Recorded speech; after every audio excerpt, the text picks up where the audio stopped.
Yeah, I'm in good old Bucharest this morning. What is up?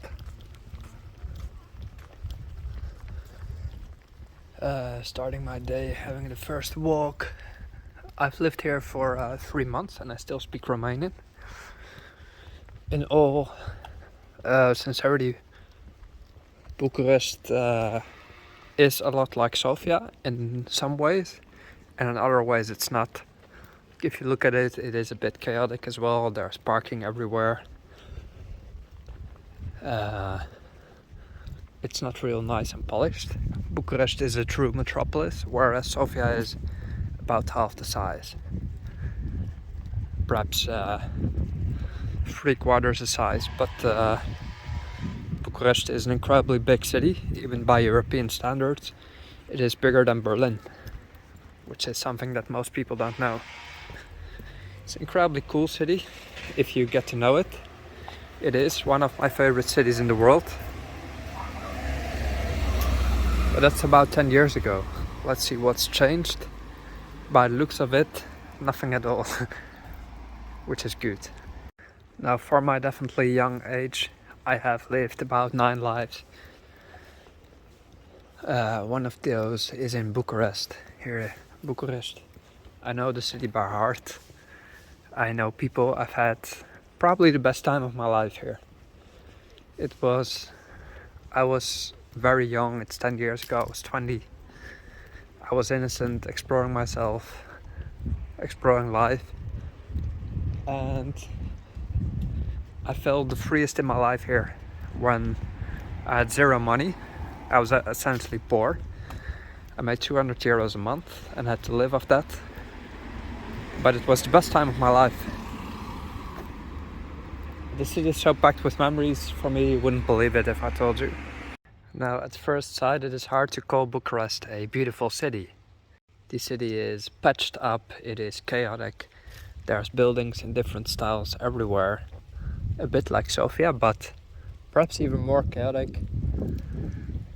But in a sense, it has a lot of old architecture and potential. If you made this a pedestrianized area with cafes and whatever, you'd be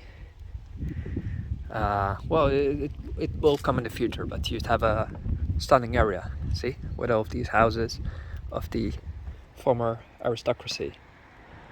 What we see right now is that these houses are just they are in use, many of them, but not all. Some have graffiti, some have some damage. And this style, it is called Brâncovanesc, which is a typical Romanian architectural style. It is named after Constantin Brâncovanu, who was an architect a long time ago, and his style has been widely implemented in the whole of Romania, but in particular in Bucharest. So what makes his style is these arches, these square roofs, sort of combination between circles and squares, gives a very typical shape. So this is Brâncovanesc style. Constantin Brâncovanu has even a metro station in Bucharest named after him. This could be Art Nouveau, if I'm not mistaken, which is a whole different style we see right here.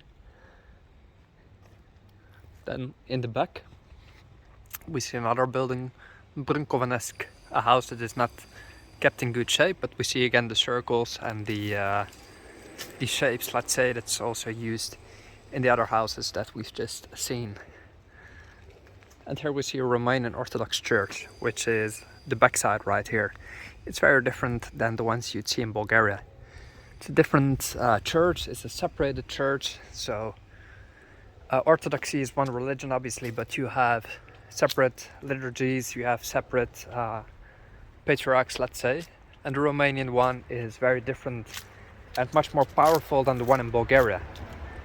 Because as opposed to Bulgaria, here in Romania, about 96 or 90%, something like that, identifies as religious, Christian Orthodox. So religion plays a much bigger role in Romania than in Bulgaria.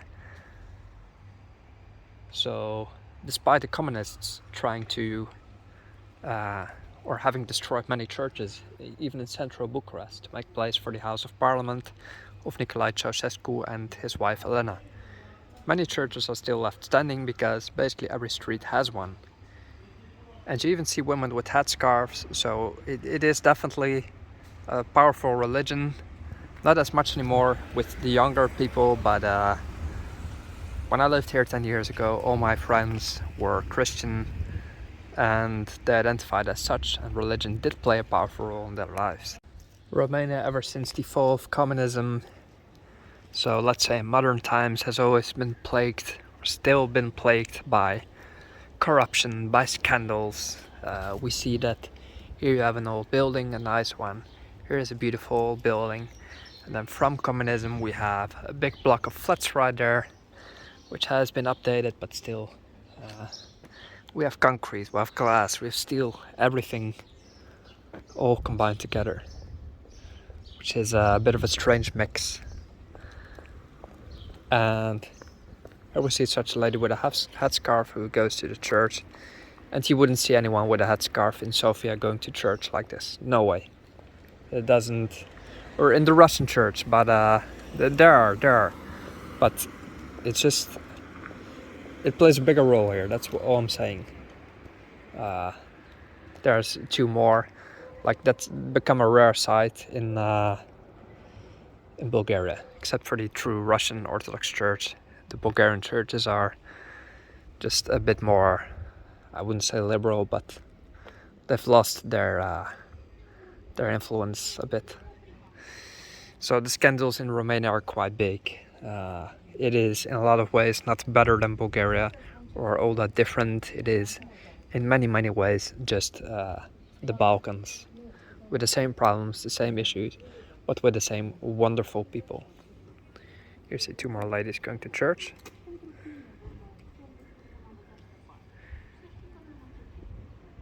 And it's just wonderful to see that at least you have all of these things mixed in with each other. It's a metropolis, but you still have the old traditions.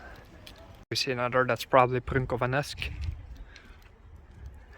Even the architect, well, the style is obviously Brunkovanesque, but you can have separate architects making your house in that style.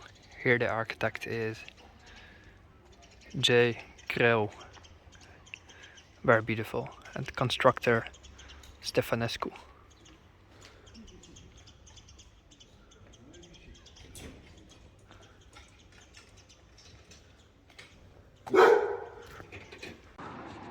I would say the tram network is very big, but it is as old as Sofia, let's say. Like almost no investments, just see how old this is.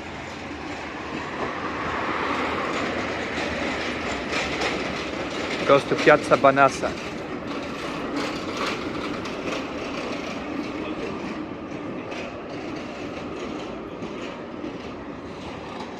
See, it's like a tank almost.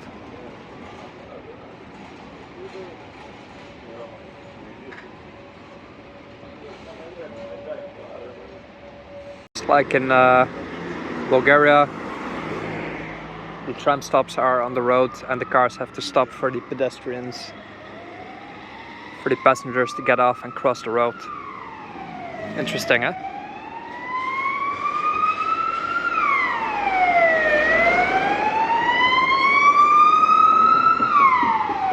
Ambulances have been updated though, but a tram could use an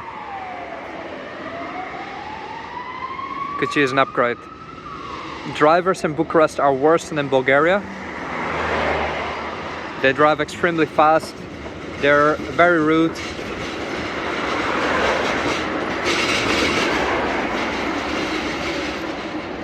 But you can already see that by the just the frequency of the trams that you're in a more densely populated city than Sofia. It definitely is. So that's Bucharest for you.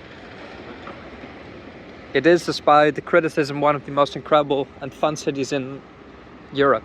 It is a bit oriental, it is European as well, a bit open-minded, a bit conservative. We have absolutely everything. it has history, it has good food, it has wine obviously. It's just awesome. I love it very much.